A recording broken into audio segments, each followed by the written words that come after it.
Hello বন্ধুরা, বাংলাদেশে প্রতিদিনই যেন নতুন দাম বাড়ছে।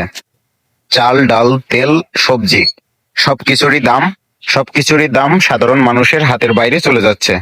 কিন্তু প্রশ্ন হলো, হঠাৎ করে এত দাম বাড়ার কারণ কি? প্রথম কারণ হচ্ছে ডলার সংকট। বাংলাদেশে অনেক পণ্যই বিদেশ থেকে আমদানি করতে হয়। ডলারের দাম বাড়লে আমদানি খরচও বেড়ে যায়, আর সেই চাপ এসে পড়ে সাধারণ মানুষের উপর।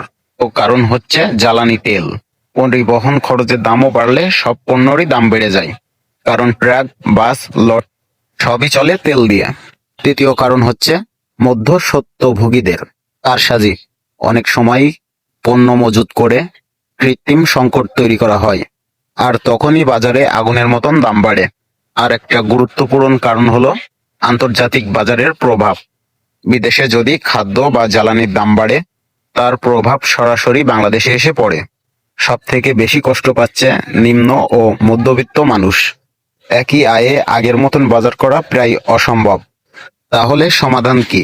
সরকারি নজরদারি বাড়ানো, মজুতদারদের বিরুদ্ধে কঠিন ব্যবস্থা, আর আমদানি ও পরিবহন খরচ নিয়ন্ত্রণ গুলো এখন সব থেকেই জরুরি। আপনার মতে এই দাম বাড়ার কারণ, মন্তব্য ও আপনার মতামত জানান। ভিডিওটি ভালো লাগলে লাইক দিন, আর এমন গুরুত্বপূর্ণ ভিডিও পেতে ও আপডেট পেতে আমাদের চ্যানেল সাবস্ক্রাইব করুন।